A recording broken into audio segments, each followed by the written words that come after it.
Nouvel épisode de Un jour, un projet. On va parler aujourd'hui de YayPegs. Projet controversé, projet délicat. Ça va être intéressant.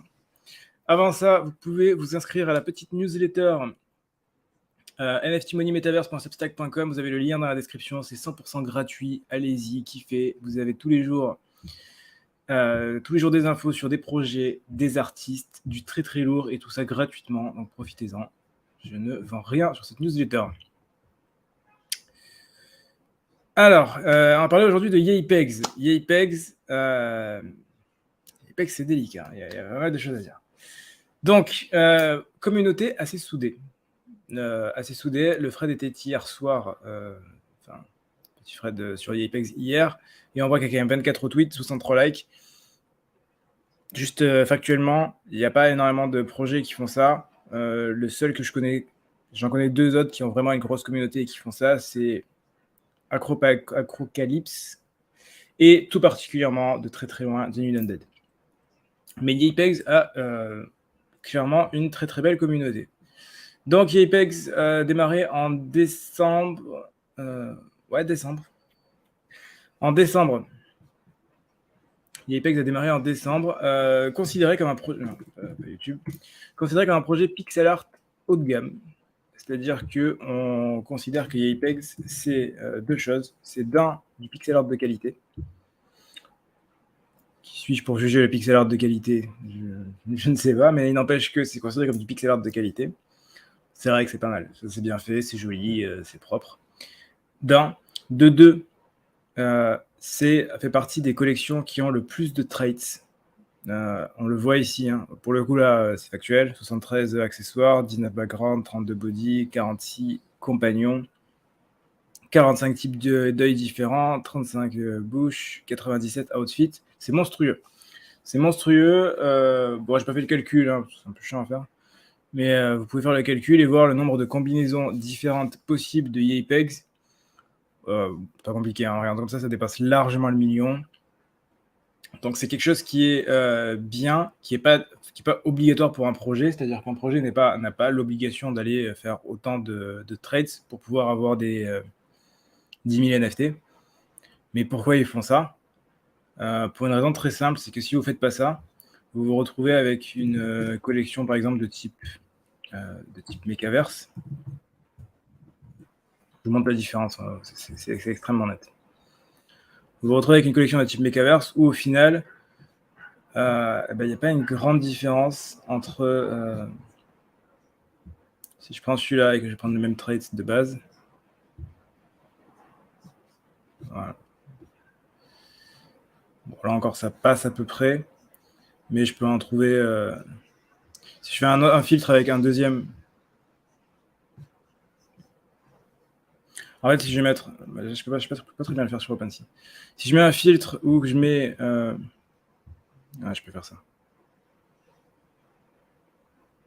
Voilà, et j'en prends encore un. Encore, ça passe à peu près. Voilà, par exemple, entre celui-là et celui-là, entre le Mecha 561 et le Mecha 1041, pour aller voir la différence, c'est pas évident. Je pense que si j'en rajoute encore un en plus, ça va être pareil. Encore que ça passe.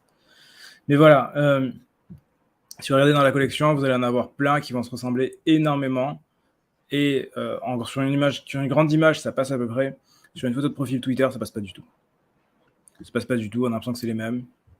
Et donc du coup, pour aller s'amuser à reconnaître les différences, ça va être délicat. Donc ça, c'est pourquoi. Qu'est-ce qui fait que ça marche pas? Parce que la variété de traits n'est pas assez grande. Ici, pour le coup, il y a vraiment eu un effort qui a été fait là-dessus, qui est honorable et qui permet de vraiment aller chercher quelque chose d'intéressant.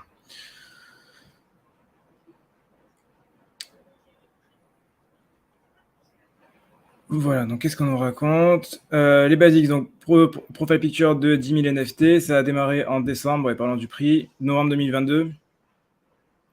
Ça a cartonné au démarrage, ça a très très bien lancé, lancement très très fort, on est monté à 0,15 de floor, peut-être un peu plus même, c'est là où mon collègue, dont je ne citerai pas le nom, a acheté et FOMO 5 ou 6 NFT, et c'est celui-là même qui vous donne des conseils derrière. écoutez, vous faites ce que vous voulez. Mais voilà, c'est ce genre de personne. Il n'empêche que voilà, c'est monté à 0,15, ça a tenu légèrement et puis c'est redescendu. Et là, on voit que c'est sur la pente descendante. Il y a beau avoir une grosse communauté et des gens qui poussent le projet, ça ne tient pas. Ça ne tient clairement pas. On va voir pourquoi. Qu'est-ce qui fait que ça ne tient pas? Qu'est-ce qui fait que c'est pas assez solide? Dans tous les cas, c'est très bien monté au début et pour le coup, ça redescend de manière assez solide derrière.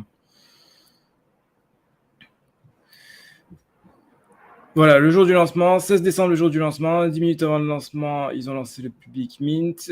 Le reveal a été incroyable, ça fait partie de ces reveals. C'est rare, hein. On peut le voir ici. Hein. Ça a monté au reveal. Donc, ça fait partie de ces rares collections qui ont explosé au reveal. Ça n'arrive en général jamais. Alors, c'était lié à une ancienne collection, je ne saurais pas dire le nom, mais c'est lié à une ancienne collection et vous pouviez être whitelist si vous aviez l'ancienne collection. Si vous en aviez 2 ou 3 de cette collection-là. Dans tous les cas, c'était lié à ça. Monter au reveal, c'est extrêmement rare. Voilà pourquoi ça a monté au reveal. Je vous expliquais juste avant l'histoire des trades, l'histoire du fait que l'art était considéré comme incroyable. Passé top 4 des tendances OpenSea, donc très très bien.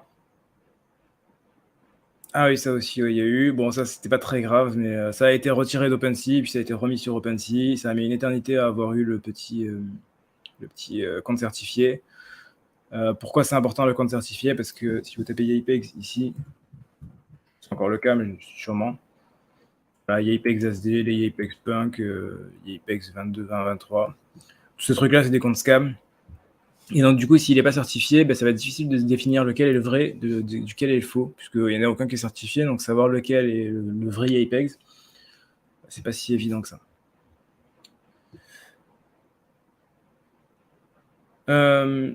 Ensuite, alors voilà, le but était d'avoir vraiment une idée d'un projet très communautaire. Ça fait des votes dans la communauté. Le Discord est fermé pour ceux qui ne sont pas holders. J'ai été holder un petit temps, c'est-à-dire 3-4 jours. Et vous avez rentré dans le Discord, vous aviez déjà les mecs qui sont tous à fond là-dedans. C'est catégorisé par traits. Donc ça permet d'avoir les gens, ils sont là. Ah, moi j'ai le trace croco, moi j'ai le trace machin. Ils sont tous à fond là-dedans. Donc ça permet d'avoir vraiment un esprit de communauté fort. Et en plus de ça, voilà, pour éviter les scams, vous ne pouvez pas parler si vous n'êtes pas holder. Donc vous êtes obligé de faire un petit collab land pour arriver là-dedans. Voilà, Community Driven Project, voilà, l'intersection de l'art, de la communauté et de l'équipe. C'est plus ou moins ça. Plus ou moins ça. Effectivement, l'art marche très bien. Il y a eu des initiatives à droite à gauche. Il y a eu des initiatives à droite à gauche concernant l'art. Si je vais sur leur Twitter, j'ai eu un par défaut. Voilà, c'est le big boss de YAPEX. Voilà, il y a eu quelques petites initiatives, notamment un film d'animation. Petit, hein, fait par un holder, un petit truc. Mais au-delà de ça, il n'y a pas énormément de choses qui se sont faites. Ça n'a pas non plus marché de ouf. Et c'est là que c'est intéressant, quand on regarde les commentaires, notamment sous le thread.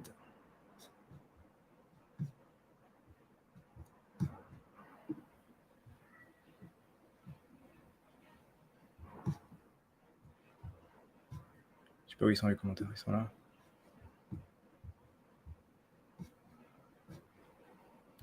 Voilà, bon, je vais aller dans les notifs. Quand on regarde les commentaires, c'est mitigé. Il y en a qui sont là, ouais, c'est incroyable, et voilà. Et on a ce genre de commentaires qui sont pas les seuls. Hein. Voilà. J'ai arrêté YAPEX pour moi. Le fondateur ne connaît pas et ne sait pas comment marche et comment fonctionne un projet et comment attirer l'attention.